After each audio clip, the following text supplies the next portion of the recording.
सूरज की जान को एक बहुत बड़ा खतरा लाहिक हो जाता है। आकाश सूरज पर जानलेवा हमला करने का इरादा कर लेता है क्योंकि रेस्टोरेंट में सूरज और ईशा को एक साथ देखकर वो सख्त गुस्से में आ जाता है। आकाश दिल ही दिल में सोचता है कि अगर तुमने सूरज को अपना शोहर मान लिया है तो अब अपने शोहर की जान बचाकर दिखाओ। वो ये भी तय कर लेता है कि आज के बाद तुम दोनों की खुशियों को हमेशा के लिए खत्म कर देगा। वो ये बर्दाश्त नहीं कर पाता कि सूरज और ईशा खुश रहें। दूसरी तरफ सूरज और ईशा खुशी के लम्हे गुजार रहे होते हैं और काया और आरो को एक साथ देखकर एक दूसरे से कहते हैं कि इन दोनों की जोड़ी कितनी खूबसूरत लग रही है।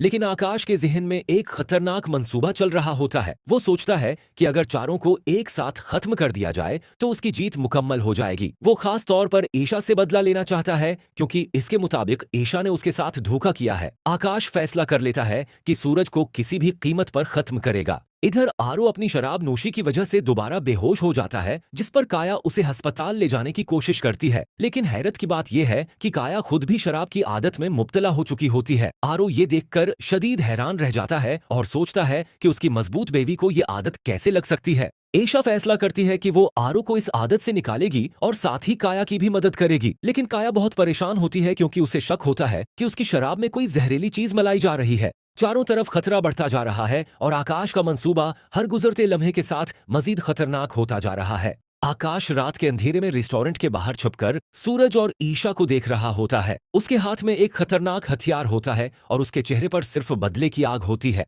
सूरज को एहसास होता है कि कोई उन्हें मुसलसल देख रहा है। वो आयशा से कहता है कि यहाँ कुछ ठीक नहीं लग रहा, हमें फौरन यहाँ से निकलना चाहिए। ईशा अभी जवाब देने ही वाली होती है कि अचानक बिजली चली जाती है और पूरा रेस्टोरेंट अंधेरे में डूब जाता है। इसी लम्हे आकाश हमला करने के लिए आगे बढ़ता है। इधर काया आरू को अस्पताल ले जाने की कोशिश कर रही होती है, मगर गाड़ी भी दरमियान रास्ते में खराब हो जाती है। काया घबरा जाती है क्योंकि आरू की हालत मजीद बिगड़ रही होती है। ईशा अंधेरे में सूरज का हाथ पकड़कर उसे बचाने की कोशिश करती है, मगर आकाश उनके करीब पहुंच जाता है। जैसे ही वो हमला करने लगता है, सूरज एकदम पीछे मुड़कर आकाश को देख लेता है। सूरज जोर से कहता है, आकाश बस करो ये सब। ये सुनते ही आकाश कुछ लम्हे के लिए रख जाता है, मगर उसकी आंखों में पागलपन मजीद बढ़ जाता है। वो कहता है कि आज किसी को भी नहीं छोड़ेगा। इसी दौरान काया किसी तरह आरू को करीबी जगह पहुंचा देती है और मदद के लिए चीखती है। दौर से कुछ लोग आते हैं जिससे आकाश का ध्यान बट जाता है। सूरज और ईशा इस मौके का फायदा उठाते हैं और वहां से निकलने में कामयाब हो जाते हैं। लेकिन आकाश दिल ही दिल में कहता है कि ये सिर्फ आगाज है, असल खेल अभी बाकी है।